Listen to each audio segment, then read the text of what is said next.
She is mine. A dark, silken voice thundered, slicing right through the ambient hum of the luxury restaurant.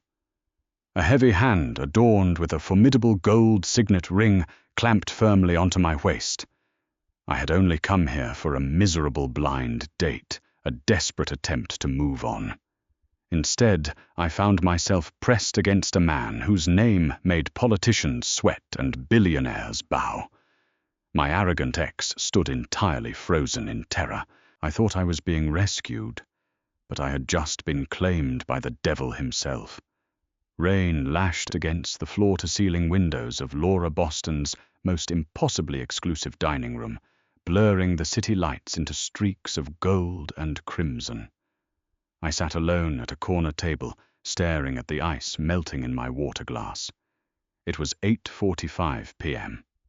My blind date, a guy named Greg, that my best friend Sarah Jenkins swore was total husband material, was 45 minutes late. Humiliation was a slow, creeping burn. I was 26, an architectural assistant who spent more time drafting blueprints than socializing, and this was supposed to be my grand re-entry into the dating world. Instead, it was shaping up to be a tragedy. Well, if it isn't Amelia. That voice, the smug, nasal drawl that haunted my nightmares for the past 6 months. I stiffened my stomach, dropping into my expensive, uncomfortable heels. I looked up to see Jackson Cunningham standing over my table. He looked exactly the same, impeccably tailored navy suit, perfectly coiffed hair, and that insufferable condescending smirk. Clinging to his arm was Tiffany Woods, the 22-year-old marketing intern he had left me for. She was wearing a diamond ring so large it looked like a medical hazard. "Jackson," I managed to say, keeping my voice level despite the sudden frantic beating of my heart. "I thought that was you," Jackson chuckled, leaning against the empty chair across from me. "Sitting all alone in a place like this. It's a bit pathetic, Chloe. I told you when we broke up that you needed to get out more, but dining solo at a Michelin star restaurant isn't exactly what I meant." Tiffany giggled a high-pitched, grating sound. "Maybe she got stood up, Brad. You know how hard the dating pool is for older girls." I felt the heat rise to my cheeks. "I'm waiting for someone, actually." "Right. Sure you are," Jackson sneered, his eyes dropping to the untouched breadbasket. "Look, Amelia, I don't want to make you feel worse than you clearly already do, but Tiffany and I are celebrating our engagement tonight. Cunningham Tech just secured Series C funding, and life is moving fast. It's sad to see you still stuck in the exact same place." He was reveling in this. Jackson had always fed on my insecurities. When we were together, he constantly reminded me that I was lucky to have an ambitious tech entrepreneur like him.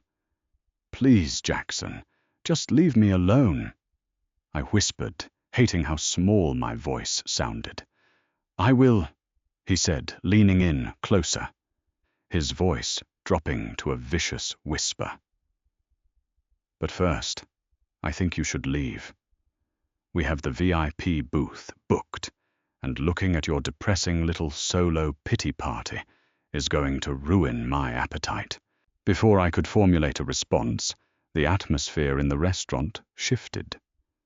It wasn't a sound, but a sudden heavy drop in barometric pressure. The low chatter of wealthy patrons abruptly died down. Even the classical pianist seemed to miss a beat. A shadow fell over my table. "Is there a problem here, amore mio?" The voice was a low, resonant baritone that sent a shiver straight down my spine. I looked up, and the breath was completely knocked out of my lungs. Standing beside me was a man who looked like he had been carved out of marble and sinew. He was tall, easily 6'3", wearing a bespoke black suit that screamed old money and dangerous power. His jawline was sharp enough to cut glass, but it was his eyes that paralyzed me. They were a terrifying, piercing shade of steel gray. He didn't look at Jackson. He looked only at me. "I apologize for the delay," the stranger said smoothly, stepping seamlessly into the space beside my chair. He reached out his long fingers, gently brushing a stray lock of hair behind my ear. The casual intimacy of the gesture shocked me, but his gaze commanded me to play along. "Traffic was absolute hell. I hope this little insect hasn't been bothering you." Jackson blinked, his smug expression faltering. "Excuse me, who the hell are you calling an insect?" The stranger slowly turned his head. The look he gave Jackson was devoid of anger, which somehow made it vastly more terrifying. It was the look a man gives a cockroach before stepping on it. "I am the man who is currently resisting the urge to have your tongue removed," the stranger said, his voice deadly quiet. "You are interrupting our evening." Jackson puffed up his chest, a fatal miscalculation. "Listen, pal, I don't know who you think you are, but I am Jackson Cunningham. I have half the city council on my payroll." "You don't speak to me." "Jackson Cunningham," the stranger interrupted, tasting the name as if it were poison. "CEO of Cunningham Tech. You recently secured $20 million in venture capital from the Sterling Group. Your primary server is located on the 4th floor of your downtown office, which currently has a fatal firewall flaw that my people discovered 3 days ago." Jackson's face drained of all color. His jaw literally dropped. Tiffany looked between the two men, suddenly realizing that her fiancé was no longer the most powerful man in the room. Who are you?"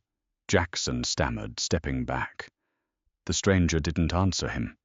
Instead, he placed his large hand on my waist, the heavy gold signet ring on his finger, glinting under the chandelier. He pulled me slightly against his side. "She is mine," the stranger growled, the vibration of his voice rumbling through his chest and into my shoulder. "And if you ever breathe in her direction again, Cunningham, I will tear your pathetic little startup down to the studs, and then I will bury you under the rubble. Am I understood?" Jackson swallowed hard, nodding frantically. He grabbed Tiffany's arm, nearly dragging her in his haste to get away. "We were just leaving. Enjoy your evening." They practically sprinted out of the dining room. I sat there, my heart hammering a frantic rhythm against my ribs. I looked up at the terrifying, beautiful man who had just dismantled my ex-boyfriend in under 60 seconds. "Thank you," I breathed, still in shock. "Greg right. Sarah said you were a bit intense, but I didn't expect—" The man looked down at me, a faint, dark amusement dancing in his steel-gray eyes. "I am not Greg," he said softly. Before I could ask him what he meant, he snapped his fingers. A waiter materialized instantly, looking terrified. "My coat," the stranger ordered. He then turned to me, offering his hand. "Come, Amelia. We are leaving." Rain pelted the tinted windows of the Maybach as we glided smoothly through the slick streets of downtown Boston. The interior smelled of expensive leather rain and the faint, intoxicating scent of cedar and gunpowder radiating from the man sitting next to me. We had been driving in complete silence for 15 minutes. My mind was racing, trying to process the absolute absurdity of the night.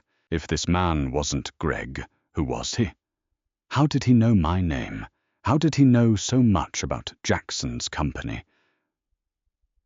"You're hyperventilating," his dark voice cut through the quiet. I turned to him, clutching my small clutch bag like a shield. "I'm not hyperventilating. I'm just trying to figure out if I'm being kidnapped." A low, genuine chuckle escaped him. It was a beautiful sound, though it did nothing to ease my anxiety. "If I were kidnapping you, Piccola, you wouldn't be sitting comfortably in the back seat. You would be securely restrained.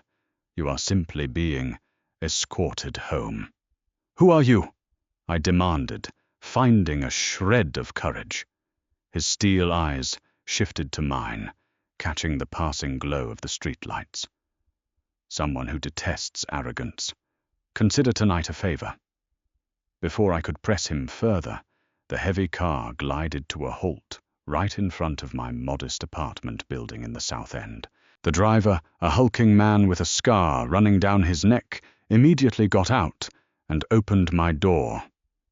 I hesitated, looking back at the stranger in the shadows of the back seat. "Will I see you again?" The question slipped out before I could stop it, a betrayal of my own common sense. "Good night, Amelia," was all he said.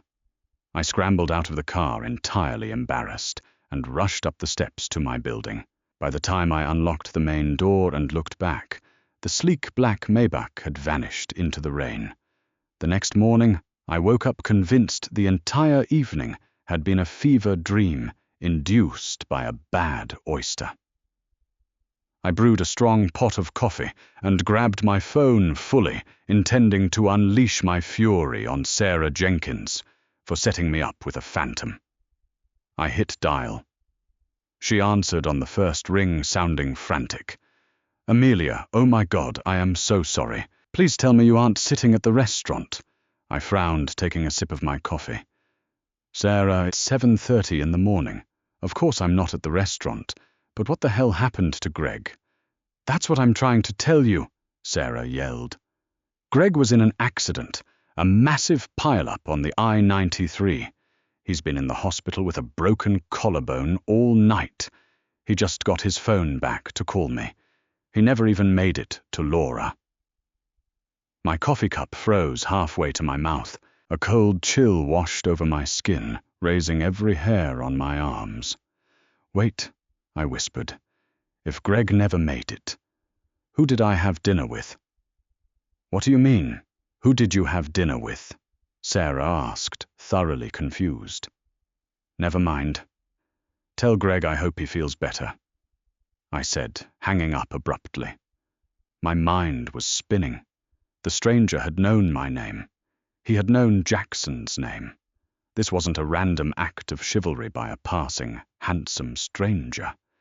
This was targeted. I pushed the dread down and forced myself to get ready for work. I was an architectural assistant at Harrison Architecture, and we had a massive deadline for a new downtown commercial complex. I needed to focus. But focus became entirely impossible the moment I walked into the bullpen of the office. Everyone was clustered around the large flat-screen TV in the break room. My boss, David Harrison, was staring at the screen with wide eyes. "What's going on?" I asked, dropping my bag at my desk and walking over. "Look," a coworker muttered, pointing at the news ticker. The headline blared in bright red letters: "Cunningham Tech raided by FBI. CEO Jackson.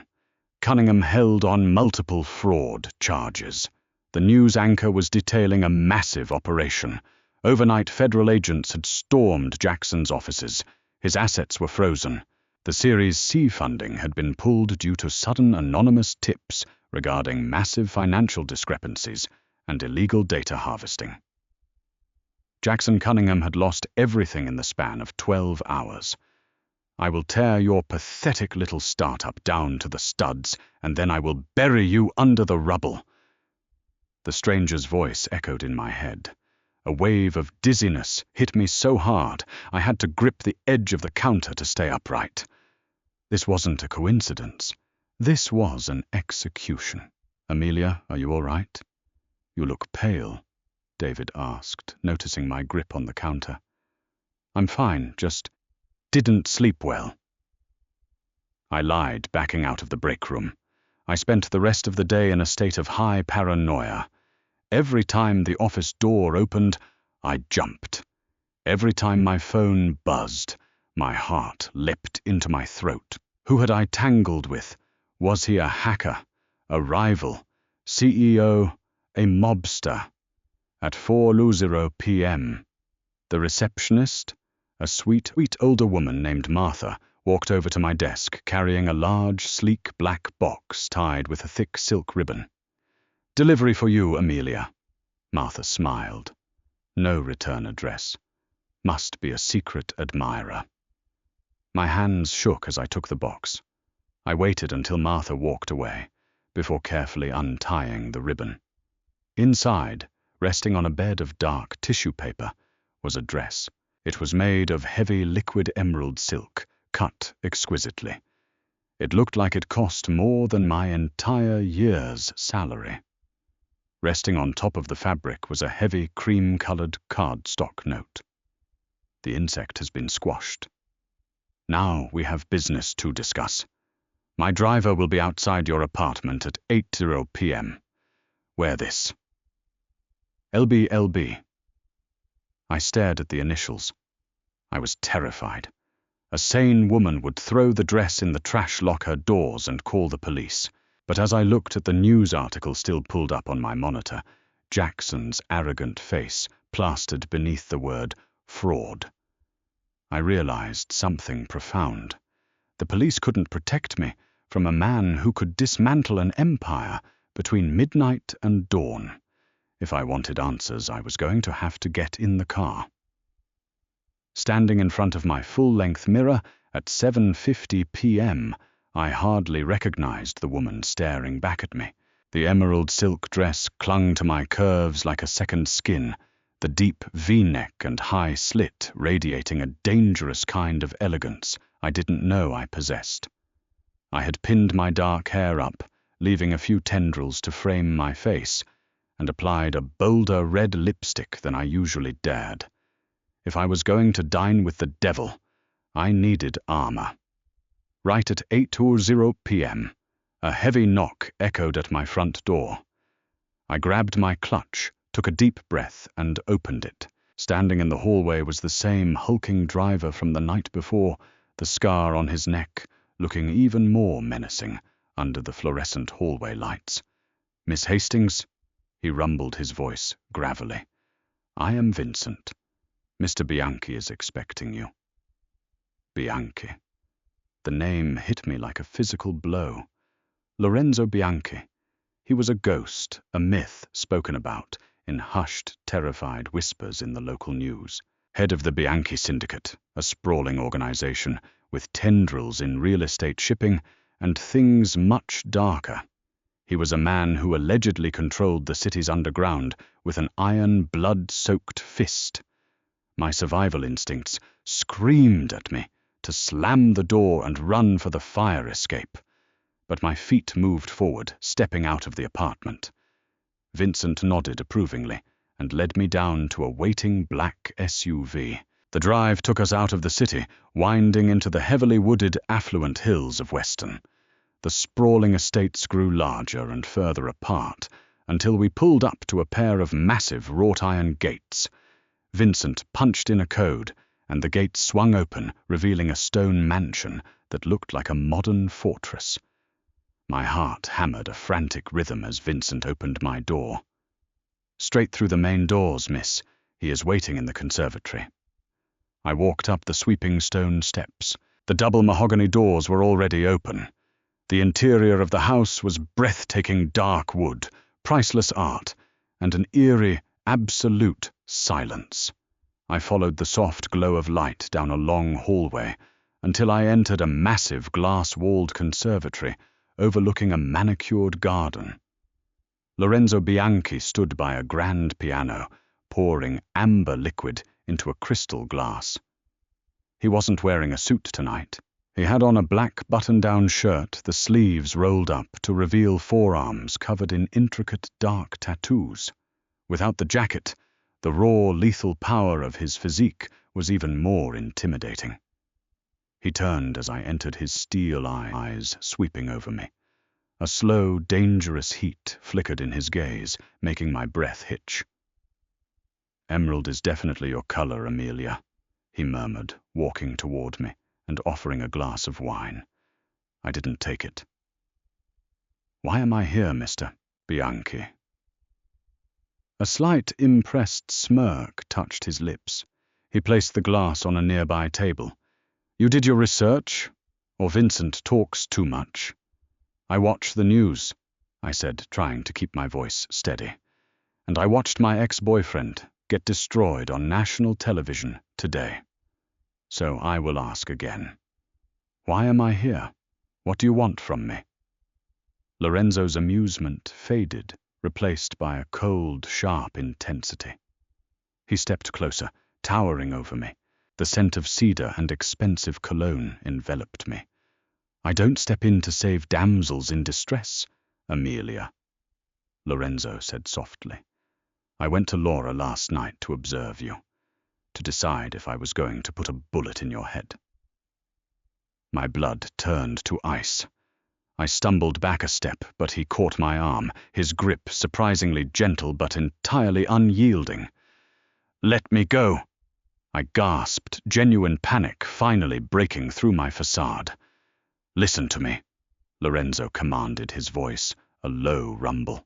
6 months ago, Jackson Cunningham routed $5 million of my money through an offshore account. He thought he was clever. He thought he could skim from the syndicate to fund his pathetic little tech startup. But Jackson is a coward. He knew that if he were caught, he would need a scapegoat. Lorenzo reached into his pocket and pulled out a folded piece of paper. He handed it to me. My hands shook violently as I unfolded it.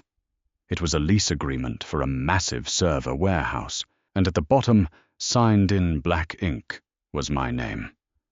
I didn't sign this, I whispered, horror washing over me. I swear to God, I didn't sign this. We broke up 6 months ago. I know, Lorenzo said, taking the paper back. He forged your signature. He used your old banking credentials to create a dummy corporation. On paper, Amelia, you stole $5 million from the deadliest criminal organization on the East Coast. My knees buckled. I would have collapsed to the floor if Lorenzo hadn't caught my waist, hauling me flush against his hard chest. Breathe, Piccola, he ordered, his hand rubbing slow, firm circles on my back. If I believed you were guilty, you would already be dead. I spent the last 3 days tearing apart your life. I know you work 60 hours a week at Harrison Architecture. I know you call your mother every Sunday.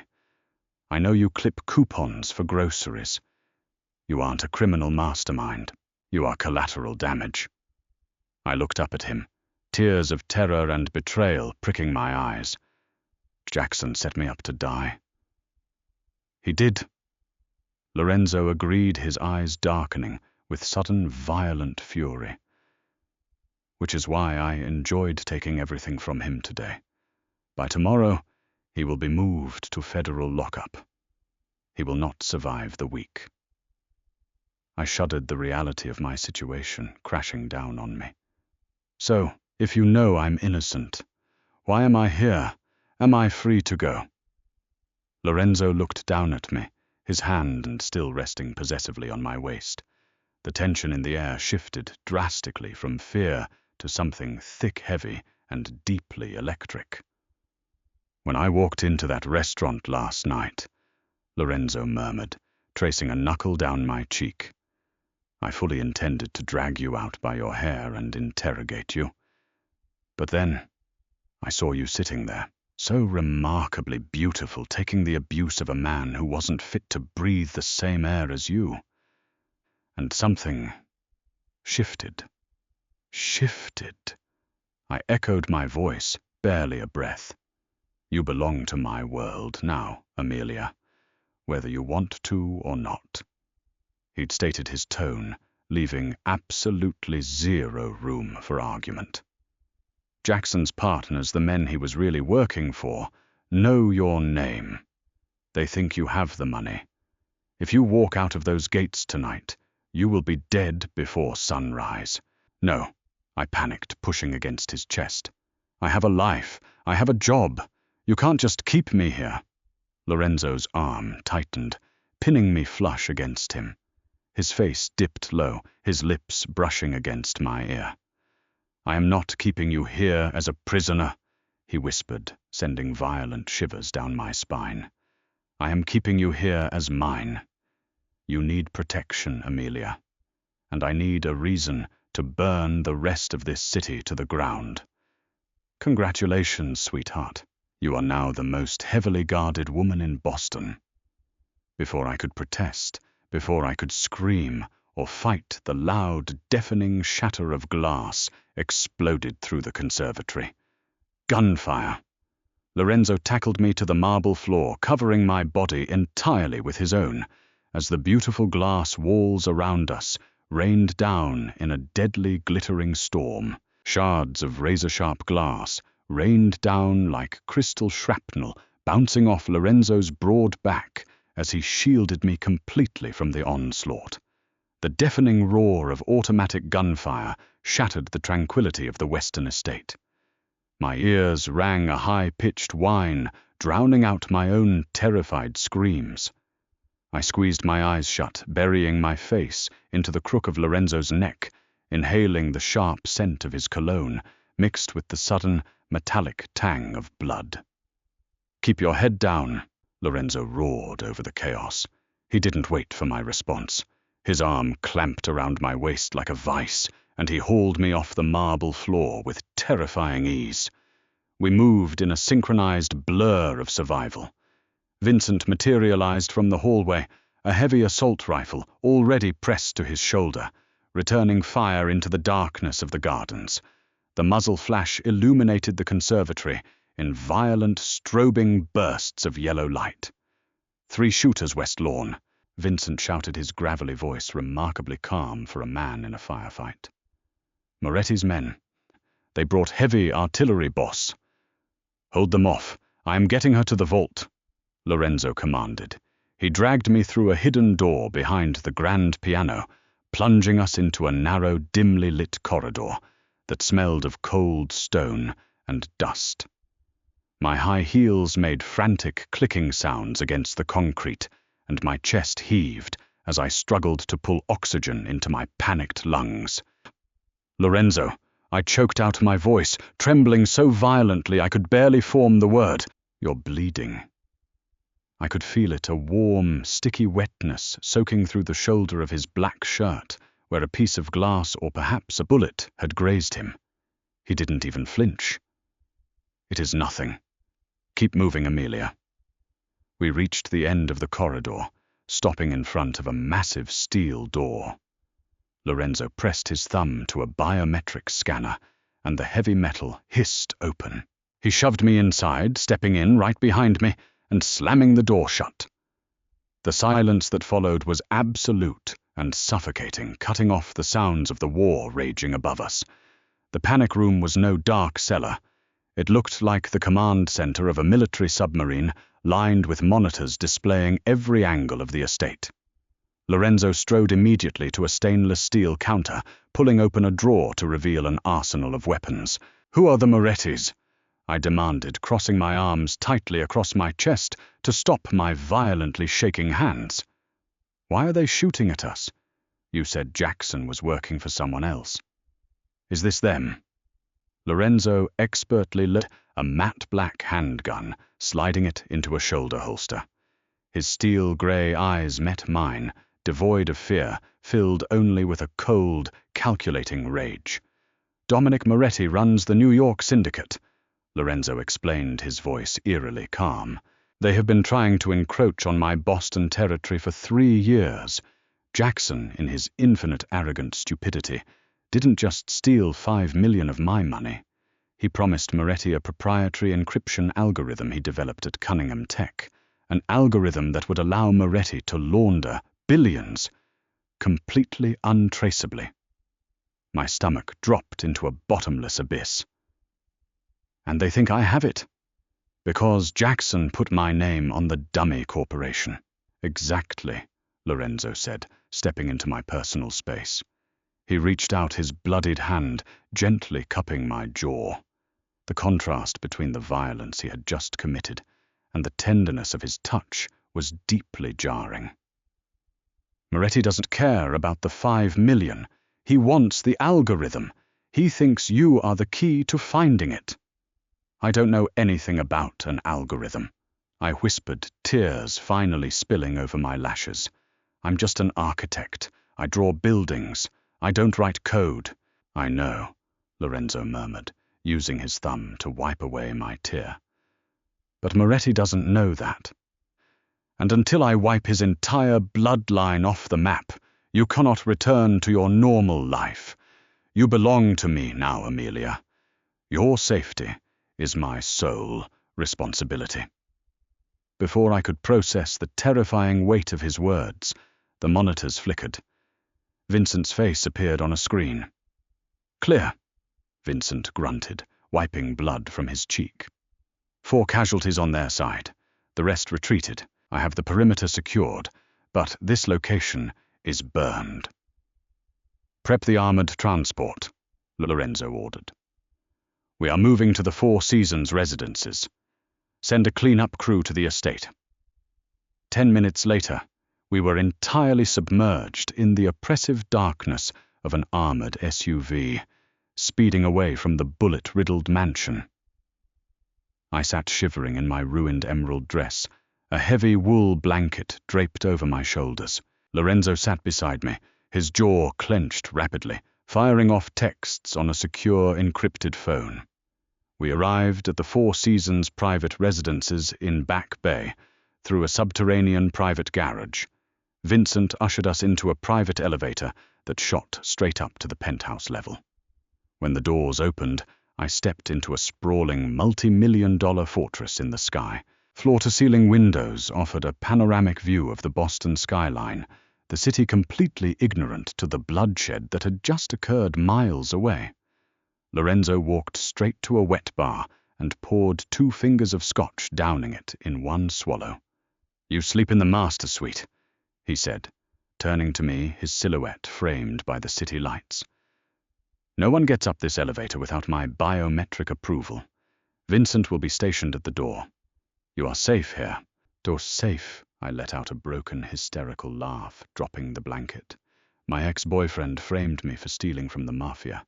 A rival crime family just tried to shoot me. I am standing in a penthouse with a man who murders people for a living. I have never been less safe in my entire life.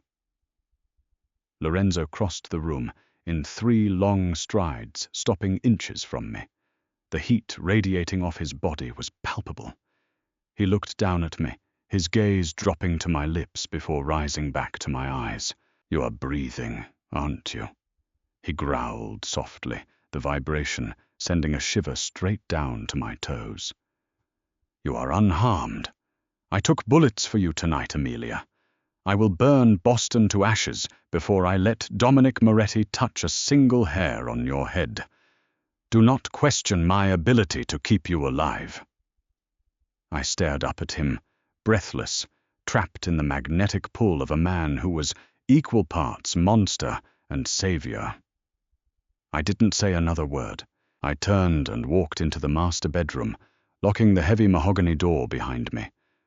Morning light cascaded through the penthouse windows, completely indifferent to the nightmare of the previous night. I woke up in a massive, king-sized bed, wearing an oversized T-shirt I found in Lorenzo's pristine walk-in closet. The heavy scent of cedar still clung to the fabric. I walked out into the main living area. The penthouse was empty. A note sat on the kitchen island beside a fresh pot of coffee and a laptop. Had to handle the fallout. Do not leave the penthouse. Eat something. LB. I poured a cup of coffee, my mind racing. I couldn't just sit here like a helpless hostage. I was a problem solver. That was my job. I analyzed structures, found weak points, and built solutions. If Jackson had framed me, he had left a trail. Jackson was arrogant, but he was also deeply unimaginative. He always hid his digital footprints in plain sight. I opened the laptop Lorenzo had left. It was heavily encrypted, but it had an internet connection. I bypassed the standard browser and used a backdoor proxy I had learned from the IT guys at Harrison Architecture to access my personal cloud storage. "Think Amelia," I muttered to myself, tapping my fingernails against the granite countertop. 6 months ago, right before we broke up, Jackson had asked me to review the architectural blueprints for Cunningham Tech's new server room. He claimed he needed my expertise on cooling ventilation, but I remembered him being bizarrely obsessed with the CAD computer-aided design files, specifically insisting on adding a dummy utility closet to the schematic that served absolutely no structural purpose. I pulled up the old CAD file from my archives, the screen populated with the complex blue grid of the Cunningham Tech floor plan. I zoomed in on the 4th floor. There it was, the dead space utility closet. I highlighted the dimensions of the closet. The measurements were oddly specific. 04, 11, 18, or 22. My breath caught in my throat. Those weren't just dimensions. That was Jackson's mother's birth date, combined with his old college football jersey number. It was his master password sequence. I quickly opened a terminal window and pinged the IP address associated with the Cunningham Dummy Corporation Lorenzo had showed me. A login prompt appeared. I typed in the sequence 10418992222. Access granted. The screen flooded with lines of complex shifting code. It wasn't money. It was the encryption algorithm Moretti was willing to kill for. Jackson had hidden the most dangerous code in the country inside an architectural blueprint, knowing no one would ever look for a software algorithm in a building schematic. I needed to download it. If I had the algorithm, I had leverage.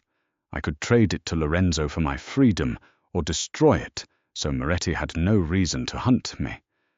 But I needed a physical hard drive, and all my tech was at my apartment. I grabbed my cell phone, hesitating for only a second, before dialing my best friend, Sarah Jenkins. She picked up on the second ring, her voice trembling. "Amelia, oh my God, where are you? The police were at your apartment this morning." "Sarah, listen to me carefully," I said, keeping my voice low. "I'm safe, but I need a massive favor. You have the spare key to my place. I need you to go there, grab the external hard drive from my desk drawer, and bring it to a coffee shop downtown. I'll send a courier to get it." "Amelia, what is going on?" Sarah sounded completely terrified. "Are you in trouble? Who are these people?" "I can't explain right now, Sarah, please. Just get the drive." There was a long, agonizing pause on the other end of the line.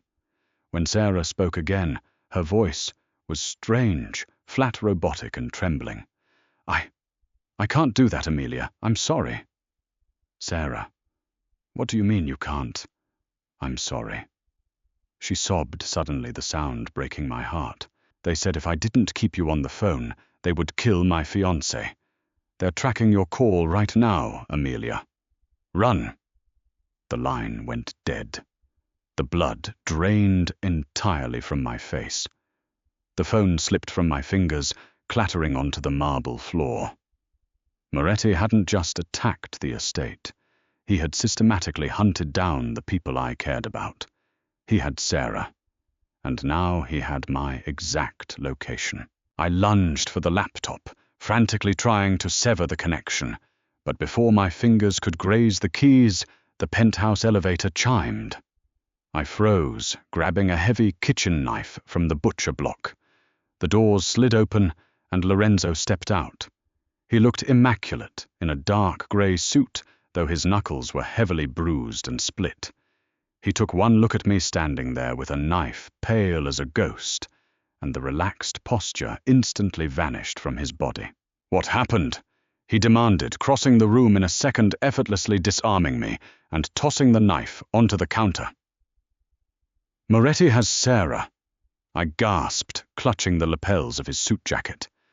"I called her. They forced her to trace my location. They know I'm here, Lorenzo." Lorenzo's steel eyes snapped to the laptop on the counter. He saw the terminal window, the lines of the Cunningham algorithm scrolling across the screen. He realized exactly what I had done. "You found it?" He breathed, a mixture of profound shock and deep respect flashing across his face. "In a matter of hours, You found what my best cyber team couldn't locate in 3 days." "I found it, but we don't have time," I yelled, pulling him back to reality. "They are coming." As if on cue, the entire penthouse shuddered. The power grid completely cut out, plunging us into the dim grey light of the overcast Boston afternoon. The sophisticated electronic locks on the penthouse door clicked ominously. The security system had been breached.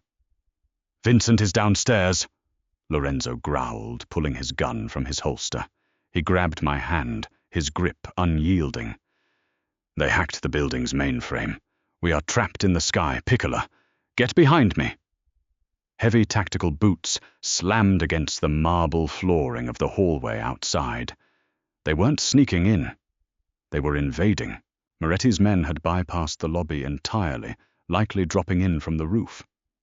"Stay exactly behind me," Lorenzo ordered, his voice devoid of panic, radiating a chilling, lethal calm. He pushed me behind the massive granite kitchen island, using it as a barricade. The heavy mahogany doors to the penthouse didn't just open. They were blown off their hinges. Smoke and splintered wood filled the entryway. 4 men, heavily armed and wearing tactical gear, flooded into the living room. Lorenzo didn't hesitate. He rose from behind the counter, his weapon barking twice in rapid succession. The 2 lead men dropped instantly, their momentum carrying them forward onto the expensive rugs. The remaining 2 dove behind the plush velvet sofas, unleashing a hail of bullets that shattered the decorative vases and ripped through the drywall above my head. I screamed, covering my ears and curling into a tight ball on the floor. Dust and debris rained down on me. "Flank him," one of the attackers shouted. I peeked around the edge of the granite. One of the men was crawling toward the hallway, trying to get a clean angle on Lorenzo. My heart hammered wildly against my ribs. I couldn't just hide. If Lorenzo died, I died. I looked up. The penthouse was a smart home, controlled by an intricate internal network that ran entirely separate from the main building's power grid. Harrison Architecture had actually designed the residential floor plans for this building 2 years ago. I remembered the blueprints. I remembered the fail-safes, the emergency lockdown shutters.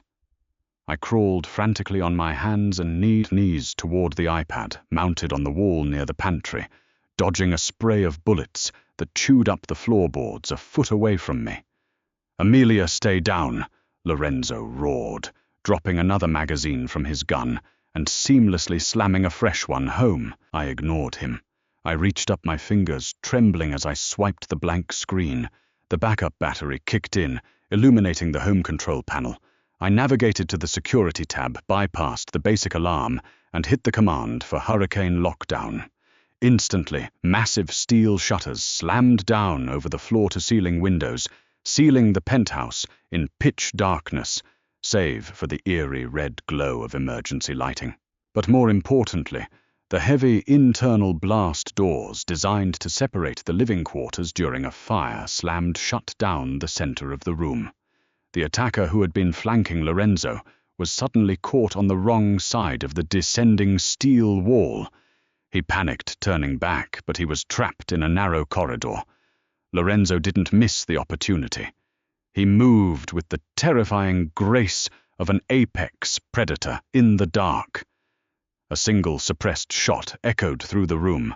The 3rd man fell silently. The blast doors locked into the floor with a heavy final thud. The last remaining attacker was sealed in the foyer, cut off from us. I could hear him pounding furiously against the steel, screaming into his radio. Silence descended on the kitchen, heavy and ringing. I slid down the wall, my knees giving out completely. I sat on the cold floor, gasping for air, shaking so violently my teeth rattled. Footsteps approached. Lorenzo appeared in the red emergency light. He holstered his weapon and dropped to his knees in front of me. His large hands gripped my shoulders, his eyes scanning every inch of my body for a wound. "Are you hit, Amelia? Talk to me." "I'm fine," I choked out, staring at the blood on his knuckles. I remembered the blueprints. I remembered the shutters. Lorenzo stared at me. The adrenaline of the firefight was still coursing through his veins, making his chest heave, but his expression softened into something fierce, possessive, and entirely overwhelmed. He didn't see a terrified civilian. He saw a survivor. "You are incredible," he breathed, his voice raw. Before I could process the compliment, Lorenzo leaned in. His hands slid from my shoulders to cradle my face, tilting my head up. His mouth crashed down onto mine in a kiss that was desperate bruising and deeply intoxicating. It wasn't a gentle, romantic kiss. It was the kiss of a man who had just stared death in the face and needed to taste life. I gasped against his lips, my hands instinctually reaching up to tangle in his dark hair. The taste of scotch and danger flooded my senses. For a moment, the gunfire, the Mafia, and the absolute insanity of my reality faded, replaced entirely by the scorching heat of his body pressing against mine. He pulled back slowly, resting his forehead against mine. Both of us were breathing heavily in the crimson dark. "I was going to keep you safe simply because it was my duty," Lorenzo murmured, his thumb stroking my lower lip. "But now I am going to keep you, because you are exactly the kind of queen a man like me requires." My heart did a violent flip. Lorenzo Moretti still has Sarah. We are trapped in a steel box, and that last guy is going to blow through that door eventually. A dark, terrifying smile curved Lorenzo's lips. He stood up, pulling me effortlessly to my feet and tucking me securely against his side. "We are not trapped, Amelia. I let them trap themselves," Lorenzo said smoothly. He tapped his earpiece. "Vincent, the penthouse is secure. The trash is neatly packaged in the foyer. Proceed with Phase 2. "Copy that, boss." Vincent's voice crackled over the radio, completely calm. "What is Phase 2? I asked, looking up at him. "Phase 2. Lorenzo stated, his eyes glowing with ruthless anticipation, "is where we stop playing defense. You found the algorithm, Amelia. You gave me the weapon I needed. Now I am going to call Dominic Moretti. I am going to buy back your best friend, and then I am going to systematically dismantle the New York syndicate piece by bloody piece." He guided me toward the private elevator, which was heavily reinforced and unaffected by the lockdown. He pressed his thumb to the scanner.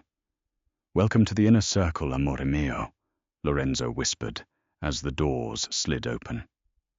"Let's go start a war." The private elevator descended, not into the luxurious lobby, but deep into the subterranean tunnels that ran beneath the Four Seasons.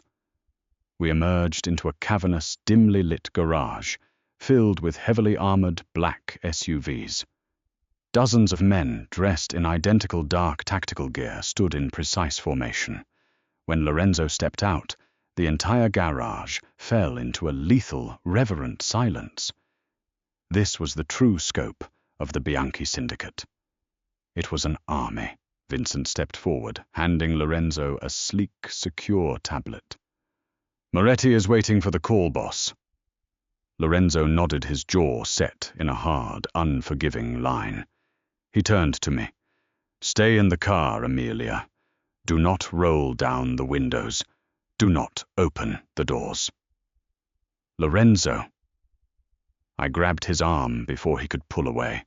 The thought of him walking into a trap terrified me in a way I hadn't anticipated. "What are you going to do? If you give him the algorithm, he wins." He looked down at my hand, gripping his sleeve, then back up to my face. The coldness in his eyes melted into that fierce, possessive heat. "Moretti thinks he is playing chess. He doesn't realize I flipped the board hours ago. Trust me." He kissed me hard and fast, a promise of return, and shut the heavy, bulletproof door of the SUV, sealing me inside. Through the tinted glass, I watched Lorenzo walk to the center of the garage. He tapped the screen of the tablet. A few seconds later, the face of a much older man sporting a thick silver mustache and a deeply lined, cruel face appeared on the screen. Dominic Moretti. Even through the thick glass of the car, I could hear Lorenzo's voice booming across the concrete walls. "Moretti, you made a fatal miscalculation, stepping foot in my city." Lorenzo began, his tone remarkably conversational, considering he was speaking to a man who had just tried to assassinate him. Moretti chuckled a dry, raspy sound. "Bianchi, you always were dramatic. Hand over the algorithm and the little architect's friend walks free. Refuse and I mail her back to you in pieces. It is a simple transaction." "It is," Lorenzo agreed smoothly. "Which is why I have already sent the algorithm to the private server address you provided to Jackson Cunningham." My heart stopped. He gave it to him. Just like that. On the screen, Moretti's eyes widened slightly in surprise. He looked off camera, presumably confirming with his own tech team. A few seconds later, a smug, victorious grin stretched across his weathered face. "I see the file," Moretti gloated. "You gave up quickly, Lorenzo. Perhaps you are losing your edge, letting a woman make you soft." "Check the file extension, Dominic," Lorenzo said quietly. The lethal edge in his voice made the hair on the back of my neck stand up. Moretti frowned. He looked off camera again. "What is this?" "This isn't the encryption. This is banking ledgers." "Those ledgers," Lorenzo explained, his voice dropping into a deadly, terrifying register, "detail every single transaction your syndicate has made in the last decade. It includes the offshore accounts, the dummy corporations, the bribes paid to federal judges, and the names of every shell company you use to wash your blood money." Moretti's face drained of all color. "Where did you get this? Jackson Cunningham was an arrogant fool," Lorenzo continued calmly. "When he'd stole my money, he thought he was burying it in your system. Instead, he gave my cyber team a back door directly into your main servers. You thought Amelia was the key to finding your algorithm. Amelia was simply a distraction. While your men were busy shooting up my estate and hacking my penthouse, my team was emptying your accounts and downloading your entire financial history." Lorenzo took a slow, menacing step closer to the tablet. "If Sarah Jenkins is not dropped off unharmed at the front steps of Boston Medical Center in exactly 20 minutes, I will forward those ledgers to the FBI, the IRS, and every rival family sitting on the commission in New York. You will be dead or imprisoned by midnight." Moretti was visibly shaking with rage. "You arrogant bastard! I will kill you myself." "You will try," Lorenzo corrected him. 20 minutes, Dominic. The clock is ticking." Lorenzo cut the feed. He tossed the tablet to Vincent. "Prepare to move. If the girl isn't at the hospital in 20 minutes, we send the files and we hit Moretti's safe houses." I sat frozen in the SUV. Lorenzo hadn't just outsmarted Moretti. He had entirely dismantled the New York Syndicate's empire while they were distracted by a girl they thought possessed a meaningless code. He had used me, yes, but he had used me to end a war before it truly began. 10 agonizing minutes later, Lorenzo's radio crackled. "Boss," a scout's voice reported. "Target acquired. The girl is at Boston Medical. She is physically unharmed. We have her secured." A collective breath seemed to release across the entire garage. Lorenzo walked back to the SUV, opening the door and sliding into the driver's seat. He looked exhausted, covered in dust and dried blood, but deeply, profoundly victorious. "Sarah is safe," he said, turning to me. "My men will keep her under guard until things settle, but Moretti will not touch her again. He is currently too busy trying to figure out how to salvage an empire that no longer exists." Tears of immense relief flooded my eyes. I reached across the center console, throwing my arms around his neck, burying my face in his shoulder. Thank you. God, Lorenzo, thank you. His large hands wrapped around me, pulling me halfway across the console to hold me tightly against his chest. You never have to thank me for protecting what is mine. He pulled back, his intense grey eyes searching my face. Jackson Cunningham will spend the rest of his life in federal prison. Moretti is ruined. You are entirely free, Amelia. If you wish to go back to your apartment, to your job, to your quiet life, I will have Vincent drive you right now. I will ensure you are never bothered by my world again. It was an out, a clean break. I could return to being a normal architectural assistant who worried about deadlines instead of bullets. I looked at the man in front of me. Lorenzo Bianchi, ruthless, lethal, and undeniably terrifying. But he was also the man who had shielded me with his own body, who had torn down 2 empires to keep me safe, and who looked at me with a reverence I had never known. The quiet life suddenly seemed remarkably dull. I don't want a quiet life anymore, I whispered, reaching up to trace the hard line of his jaw. I want you. Lorenzo's breath hitched. A slow, deeply predatory smile spread across his face. He leaned in his lips, brushing against mine, before he spoke. Good. Because if you had said yes, I would have had to kidnap you anyway. He kissed me, a searing, branding claim that promised chaos, danger, and a love fierce enough to burn the city down. He put the SUV in drive, and together we drove out of the shadows, ready to rule whatever was left of the ashes. From a disastrous blind date to the heart of a Mafia empire, Amelia proved she wasn't just a pawn, she was the queen. Lorenzo never knew he needed. Jackson got what he deserved. Moretti's empire is in ruins, and Amelia and Lorenzo are ready to rule Boston together. Did you expect that massive twist with the algorithm? Let us know your favorite moment in the comments below. If you loved this intense, action-packed romance, make sure to hit that like button, share this story, and subscribe to our channel for more thrilling Mafia romance stories. See you in the next one.